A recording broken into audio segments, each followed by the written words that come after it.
آج ہم جس واقعے پر بات کرنے جا رہے ہیں واقعہ صدیوں سے تاریخ کے دبیس پردے میں لپٹا ہوا ہے اور صدیوں سے مسلسل زہداء، علماء، اولیاء کرام اور خصوصاً شعراء کرام اس پر بات کرتے آئے ہیں اور اس کے رازوں پر سے پردے اٹھاتے آئے ہیں، لیکن یہ واقعہ ہنوز گفتگو طلب ہے۔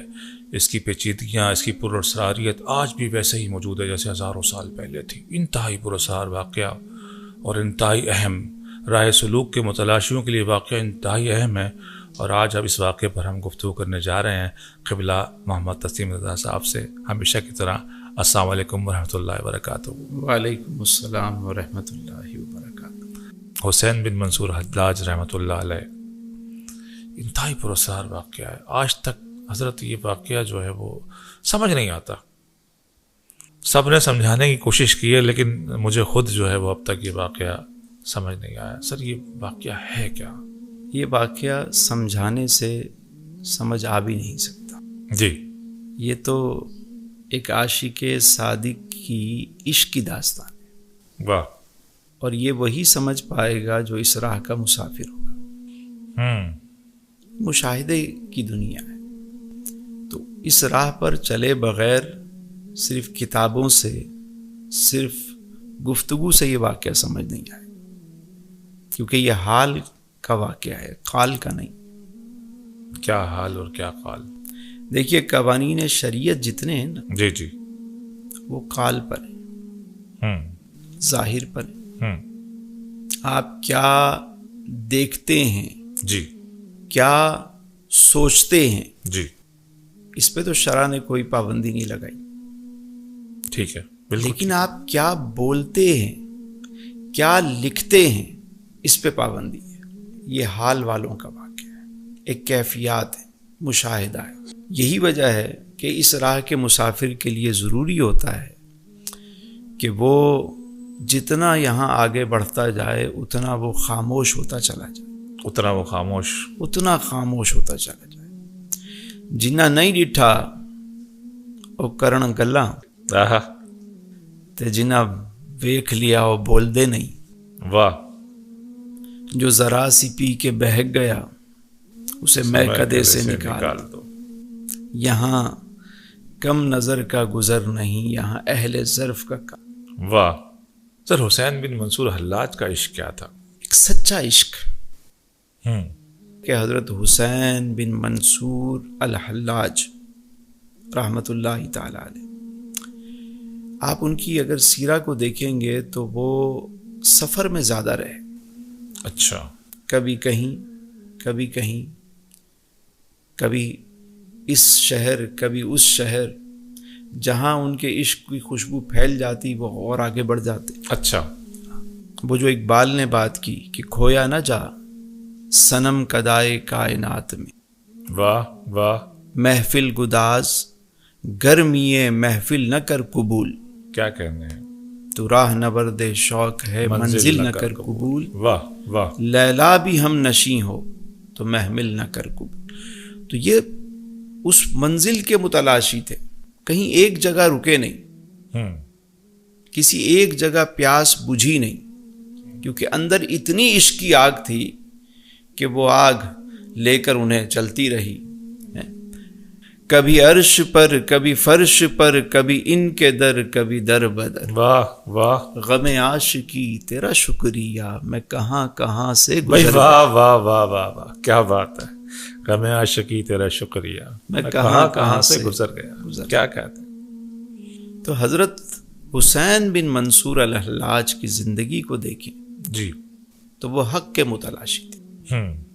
یہی وجہ ہے کہ اکابر جو بزرگان دین تھے، حضرت جنید بغدادی رحمۃ اللہ تعالی علیہ سمیت، تو سب منع فرماتے تھے کہ آپ گفتگو میں احتیاط کیا کریں۔ حضرت جنید بغدادی رحمۃ اللہ علیہ کے زمانے کے آپ ان کے شاگردوں میں سے۔ اچھا۔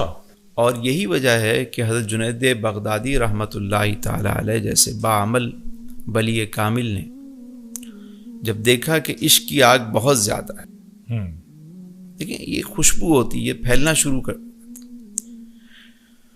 تو عشق اور مشق چھپائے نہیں چھپتے، تو وہ سمجھ گئے اور فرمایا کہ احتیاط کیا کریں. لیکن آگ اتنی زیادہ تھی کہ وہ تپش جو ہے وہ جو ساتھ میں بیٹھتا اس کو فیل ہو جاتا. اور یہ ایک حال ہے نا, کبھی اس کیفیت میں ہوتے تو کہہ بھی دیتے. اصل میں حجابات ہوتے ہیں, جب وہ ہٹنے شروع ہوتے ہیں اور بندہ ان چیزوں کو, ان جلووں کو دیکھتا ہے تو بسا اوقات تو وہ کچھ لوگ اسے ہضم کر لیتے ہیں, لیکن کچھ ہوتے ہیں جو اظہار کر دیتے ہیں, اور جو اس راز کو افشاں کرے گا تو پھر اسے تو امتحان سے گزرنا پڑے گا. تو بسا اوقات یہ بھی ہوتا کہ جو سننے والے تھے, وہ فارسی کا مقولہ ہے کہ پیر کو پر جو ہے وہ مرید لگاتے ہیں. اچھا. تو وہ اتنی سی بات کو بھی اتنا بڑا فسانہ بنا کر پیش کرتے ہیں. یہ مشیروں کا تو بڑا پر نہیں لگاتے حضرت. ایک جنرل بات میں کر رہا ہوں کہ مشیر جو ہے وہ ہمیشہ بڑے سوچ سمجھ کر بنانے چاہیے. جی. کہاں یہ بات کرنی ہے, کہاں نہیں کرنی, یہ بھی بڑا ضروری ہوتا ہے. یہی بات ہے کہ اولیاء کاملین فرماتے ہیں کہ خاصاں دیاں گلاں آما وچ نہیں کرتے. جو حدیث مبارکہ ہے کہ لوگوں سے ان کی عقلوں کے مطابق کلام کرو. واہ واہ. یہ جو ہم ہر جگہ ہر بات کہنا شروع کر دیتے ہیں, جی, یہ جو آج کل ہمارے یہاں جو سوشل میڈیا پہ اب اس طرح کے ٹاپکس بھی بیان ہو رہے ہوتے ہیں, میں تو بڑا حیران ہوتا ہوں. ہر ایک کو آپ چلا بتا رہے ہیں, وظیفہ بتا رہے ہیں, بغیر سوچے سمجھے بتائے. اور ایک وقت تھا کہ لوگ ایک ایک بات سننے کے لیے میلوں سفر کر کے کوئی چیز حاصل کرتے تھے. بالکل ایسا ہی ہے. تو اب نصیحت کی کثرت نے نصیحت کو بے اثر کر دیا. کیا کیا جائے؟ ایک تو مشیر بڑے اچھے ہونے چاہیے. حضرت علی کرم اللہ وجہہ الکریم سے کسی نے پوچھا کہ اے امیر المومنین, کیا وجہ ہے کہ آپ کے دور میں وہ امن, وہ سکون نظر نہیں آتا جو ابو بکر و عمر رضی اللہ تعالی عنہما کے دور میں تھا؟ تو آپ مسکرائے. آپ نے فرمایا کہ جب وہ خلیفہ تھے تو ہم جیسے لوگ ان کے مشیر تھے. واہ واہ واہ واہ واہ واہ واہ واہ واہ واہ. آج ہم خلیفہ ہیں تو تمہارے جیسے لوگ واہ مشیر واہ ہیں. واہ واہ واہ. تو یہ فرق تو آنا ہے. واہ واہ واہ. تو آپ یہ دیکھیں کہ کہاں بات کر رہے ہیں, کس مجمع میں بات کر رہے ہیں. تو لوگوں نے جب حضرت حسین بن منصور الحلاج کی وہ گفتگو سنی تو اس کو کئی اور پیرائے میں بیان کیا جا کے کہ وہ تو یوں کہتے ہیں. وہ اب ظاہر ہے کہ وہ بات جو ان کا ایک مشاہدہ تھا وہ بات کہہ گئے, تو بات سے بات چلتی رہی اور یہ بات آگے پہنچتی رہی. اور پھر شہرت ایسی تھی کہ جس جگہ بیٹھتے مجمع لگ جاتا. اچھا. جہاں جاتے وہاں خلق خدا آپ کی طرف. بہت خوبصورت بھی, وجیح بھی, بولنے والے بھی, انداز تکلم, عالم دین بھی, با عمل بھی, با کردار بھی. اچھا سر, یہ تو ہمیں تو ایسا بتایا جاتا ہے کہ وہ کوئی ملنگ, چرسی, موالی, اس طرح کے کوئی ایسا کنسپٹ بتایا جاتا ہے. کئی حج انہوں نے کیے, پیدل سفر کیے. اچھا. کئی سال تک خانہ کعبہ میں وہ خدمت انجام دیتے رہے وہاں پہ, مطلب جاروب کشی اور جو آنے والے زائرین کی خدمت میں مصروف رہے. درج ہے تاریخ میں یہ سب چیز؟ بالکل درج ہے. اچھا.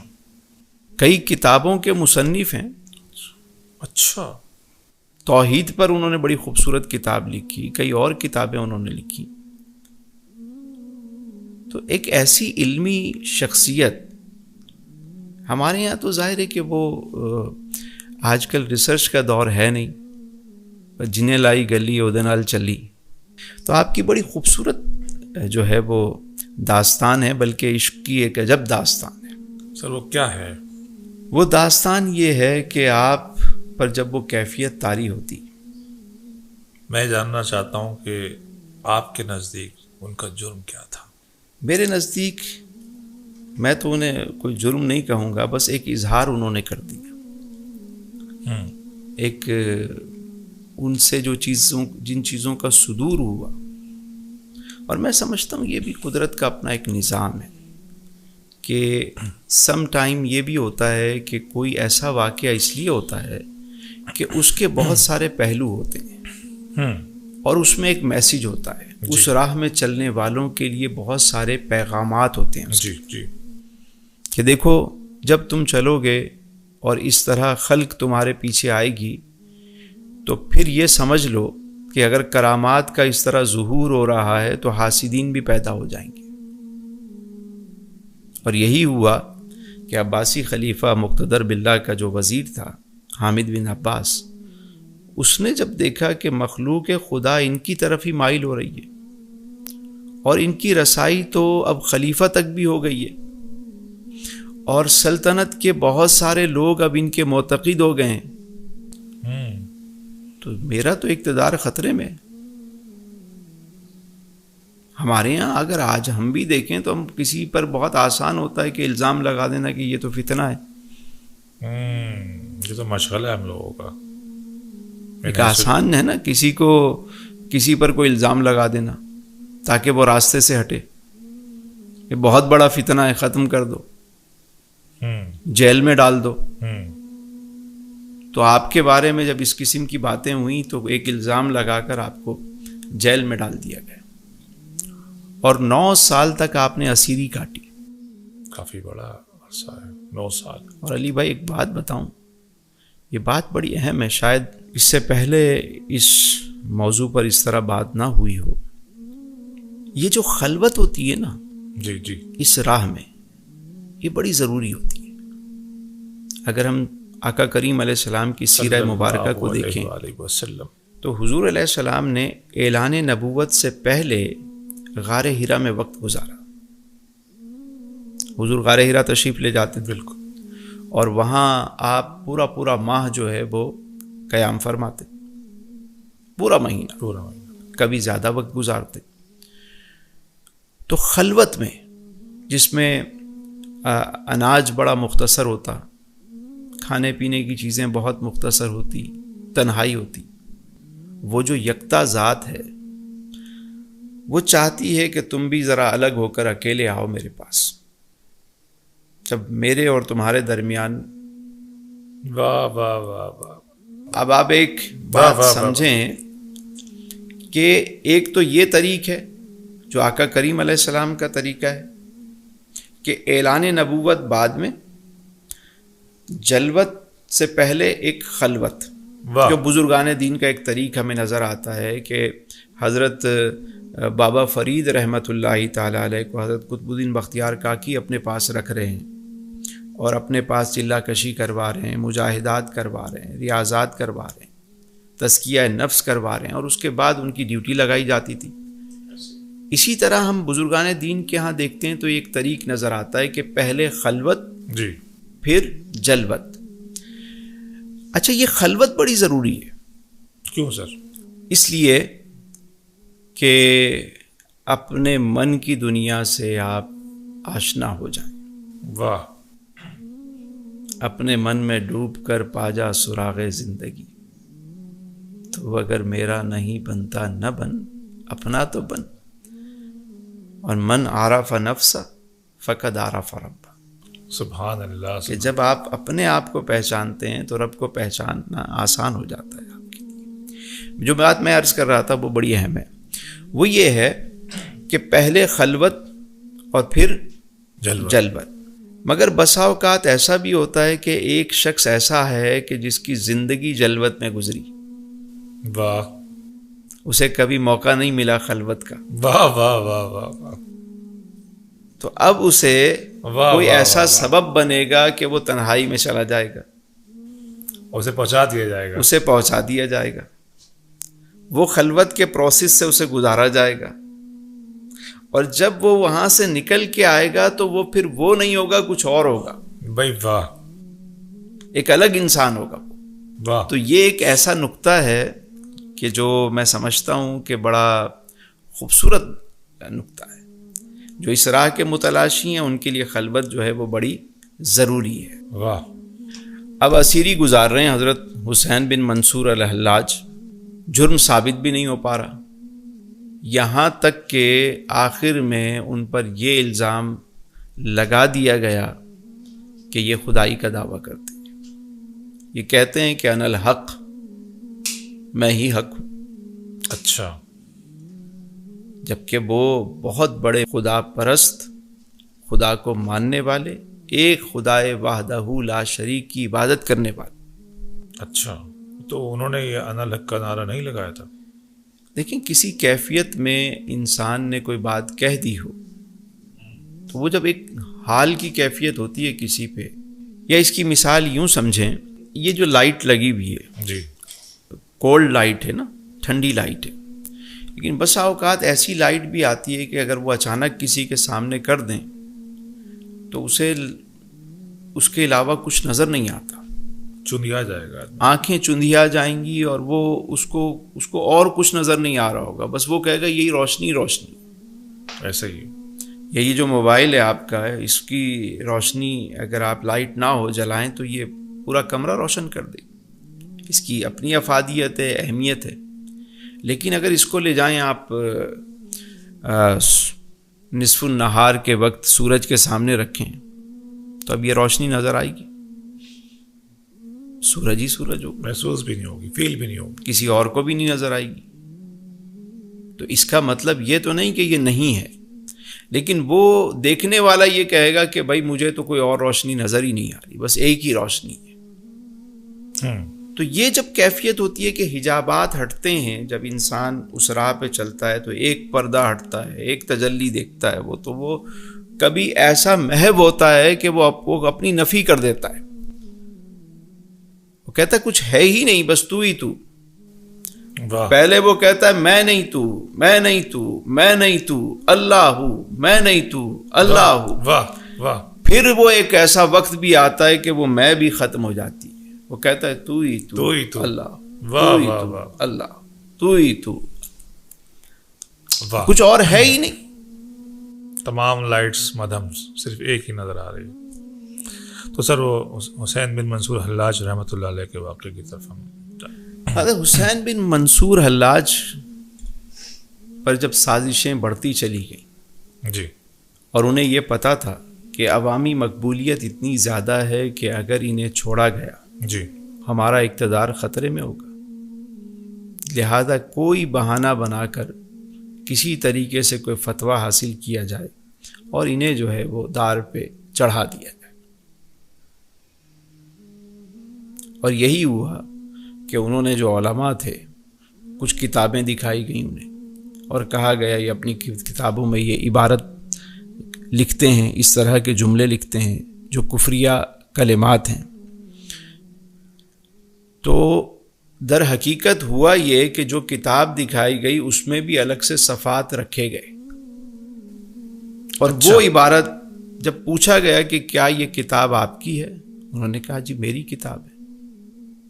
لیکن یہ نہیں بتایا گیا کہ اس کے اندر الگ سے صفحات جو ہے نا وہ ایڈ کر دیے گئے کہ جس پر اس قسم کی عبارتیں لکھی گئی، اور علماء کو دکھا کر ان سے فتویٰ لیا گیا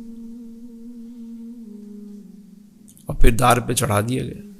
اللہ اللہ اللہ. اور جب لایا گیا، اب یہ عشق کا الگ امتحان ہے کہ جب ایک عاشق کو لے کر آ رہے ہیں تو وہ جب مقتل گاہ آئے تو یہ بھی ایک، میں سمجھتا ہوں کہ حضرت حسین بن منصور الحلاج کو بڑی مماثلت ہے. ایک تو نام ہے آپ کا حسین، واہ واہ واہ، اور واقعہ کربلا سے ایک بڑی مماثلت ملتی ہے کہ وہ شجاعت اور ہمت. واہ، یہ ہمت آتی کہاں سے علی بھائی؟ کبھی یہ بھی تو سوچنا چاہیے. کہاں سے آتی ہے؟ ہائے ہائے، یہ اس کی دین ہے کہ جو بے خوف کرتا ہے. یہ عشق ہی ایسا ہے کہ جو ہر چیز سے انسان کو بے خوف کر دیتا ہے. اللہ تعالیٰ بندے کو دو تحفے دیتا ہے جسے وہ اپنا بناتا ہے. پہلا تحفہ لا خوف علیہم، سبحان اللہ، اور دوسرا ولا ہم یحزنون، سبحان اللہ سبحان اللہ. خبر تحیر عشق سن، نہ جنو رہا نہ پری رہی. یہ عشق والوں کی داستان سن. واہ، کون ہیں وہ؟ تحیر عشق پر فائز کون لوگ ہیں؟ واہ واہ واہ واہ، خبر تحیر عشق سن، نہ جنوں رہا نہ پری رہی، نہ تو رہا نہ تو میں رہا، جو رہی سو بے خبری رہی۔ واہ واہ واہ واہ واہ واہ، کیا بات ہے، ایک ہی دھن، باقی تمام چیزوں سے بے خبر ہو جائے۔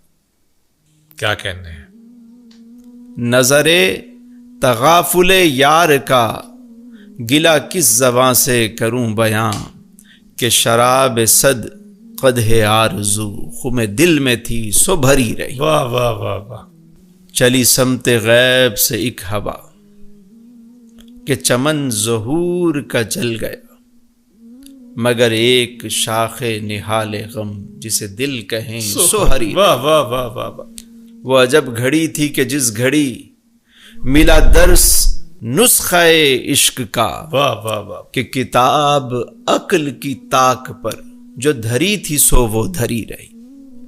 کیا غضب فرمان ہے سر، تیرے جوش حیرت حسن کا اثر اس قدر سے یہاں ہوا، آہا، کہ نہ آئینے میں رہی جلا، نہ پری کو جلوہ گری رہی۔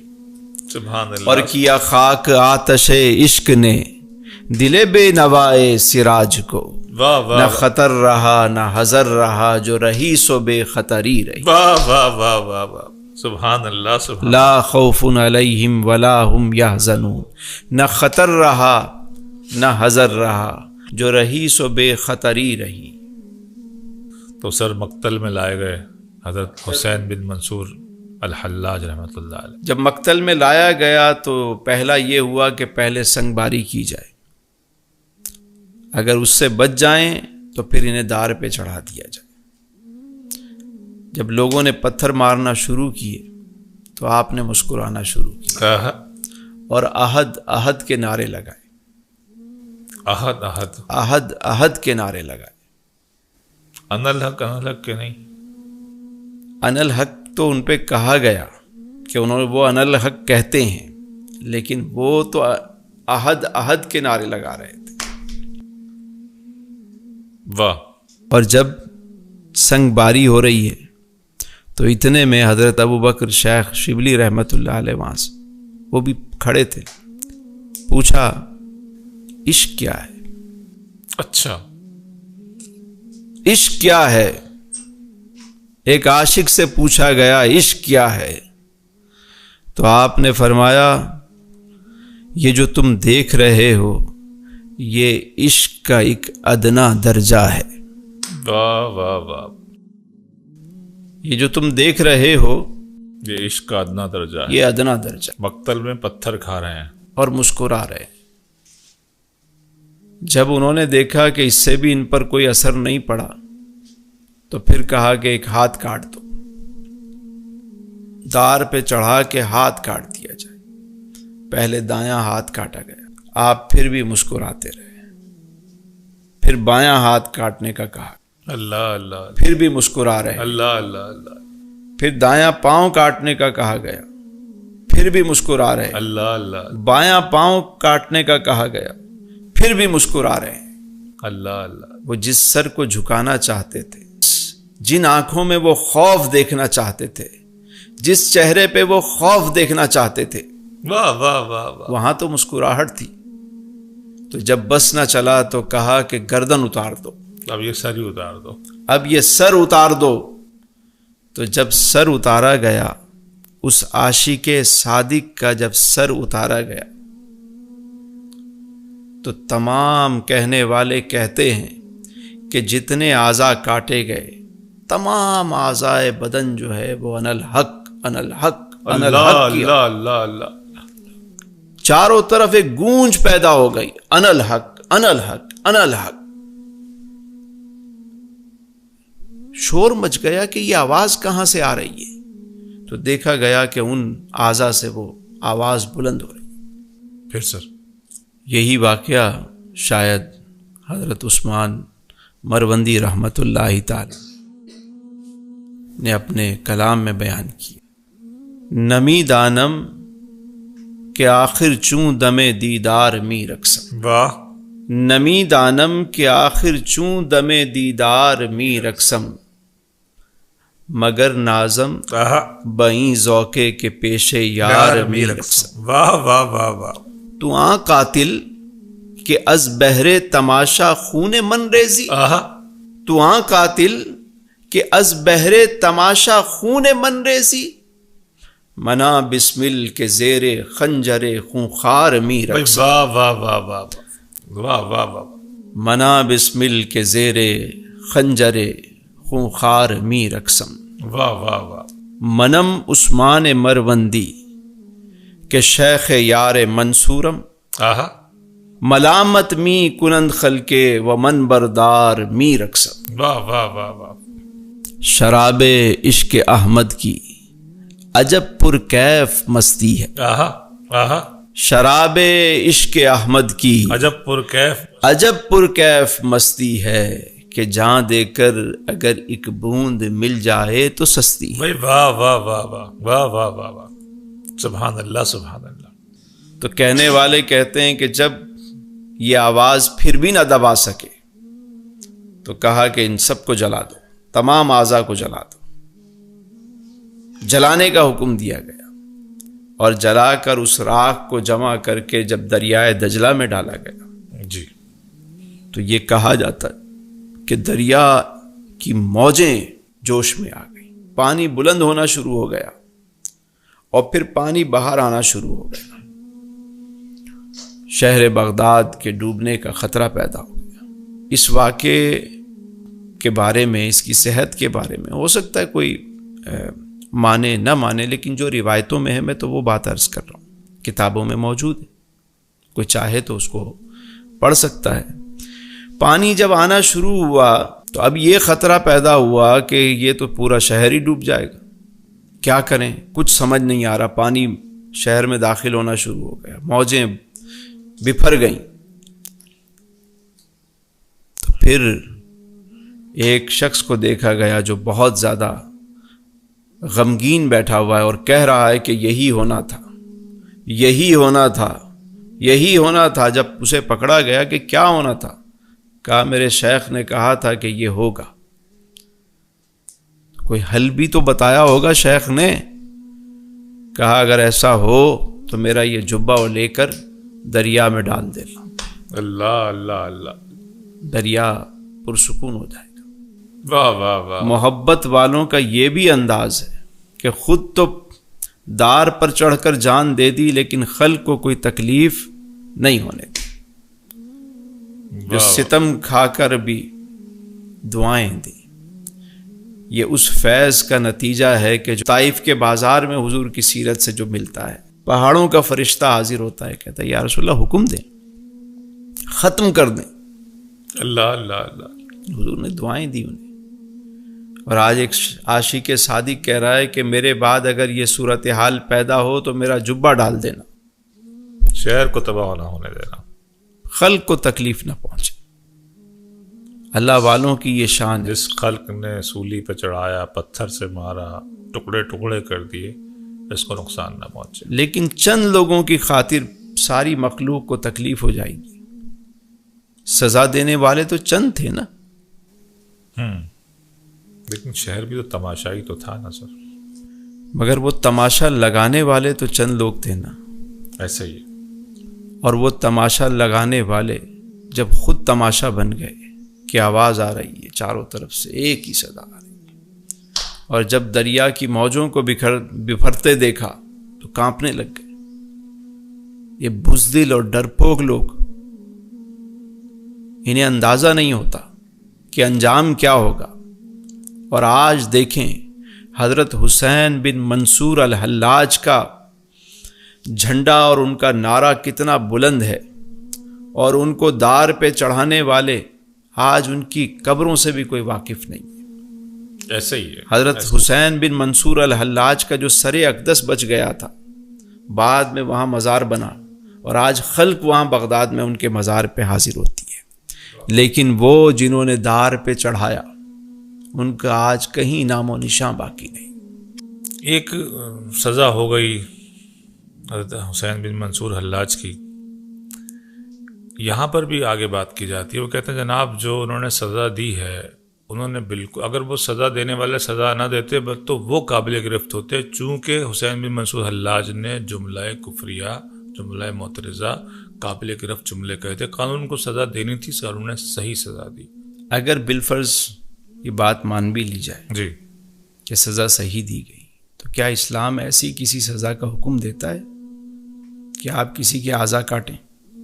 نہ نہ لاشوں کو مسلح کرنے سے اسلام نے تو منع کیا، نہ نہ نہ، اور پھر اس سے بڑھ کر لاش کو جلا دینا اسلام اس کی اجازت دیتا ہے؟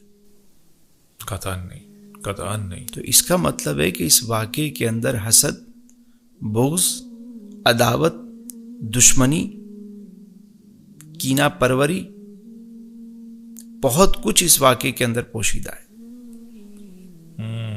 ایک بات کو سمجھیں، جو بھی سزا دینے والا ہوتا ہے نا، وہ جواز کے فتوے ہمیشہ نکالے گا۔ قاتلان امام علی مقام میدان کربلا میں وہ بھی تو جواز کے فتوے لے کر آئے ہوئے تھے۔ کیا عمدہ مثال دی ہے، واہ واہ یہ واہ، سب اقتدار کا کھیل ہوتا ہے۔ واہ واہ واہ واہ کیا ہم آج کے دور میں نہیں دیکھ رہے کہ اقتدار کی خاطر کیا کیا ہو رہا ہے؟ واہ، کس طرح جیلوں میں ڈالا جاتا ہے، کس طرح سزائیں دی جاتی ہیں، ہمیں نظر نہیں آ رہا؟ ایک بات یاد رکھیے، چاہے وہ قاتلان امام علی مقام ہو یا حضرت حسین بن منصور کے ساتھ یہ سلوک کرنے والے ہوں، یا آج کسی کے ساتھ کوئی یہ عمل کرنے والا ہو، ایک بات یاد رکھیے گا، جو تماشا لگاتے ہیں، جو سمجھتے ہیں کہ ہم جیت گئے، تم اپنی جیت پر بہت خوش ہو، تم نے قدرت کی مار کہاں دیکھی ہے؟ تیل کے صرف کنویں دیکھے ہیں، تیل کی دھار کہاں دیکھی؟ یہ تو راحت اندوری یاد آ گئی اس بات پہ۔ تو تماشا لگانے والے خود تماشا بن جاتے ہیں۔ اللہ رب العزت اپنے عاشقوں کی، اپنے پیاروں کو کبھی جھکنے نہیں دیتا۔ آج بھی حسین بن منصور الحلاج کا روزہ چمک رہا ہے، آج بھی ان کا ڈنکا بج رہا ہے۔ کہاں گئے قاتلان منصور بن حلاج؟ کہاں ہیں وہ؟ کسی کو خبر ہی نہیں۔ اس واقعے کے ضمن میں سر کچھ سوالات چھپے ہوئے ہیں، تو وہ میں کچھ آپ کے گوشے گزار کرنا چاہتا ہوں۔ خلاف طبع ہے، لیکن میں چاہتا ہوں کہ ان سوالات پر گفتگو ہونی چاہیے۔ حضرت حسین بن منصور حلاج سے جو منسوب ہے وہ عقیدہ وحدت الوجود کا، بعض انہیں اس عقیدے کا امام بھی کہتے ہیں۔ تو صوفیہ کے ہاں دو چیزیں موجود ہیں، وحدت الوجود اور وحدت الشہود۔ بڑا کمپلیکیٹڈ، بہت متنازع قسم کا وحدت الوجود کے حوالے سے لٹریچر ہے، اور طرح طرح کی ویڈیوز اور گفتگو ہم سنتے رہتے ہیں۔ تو یہ کیا ہے وحدت الوجود اور وحدت الشہود؟ وحدت الوجود پہلے تو بتائیں نا سر، کیا ہے؟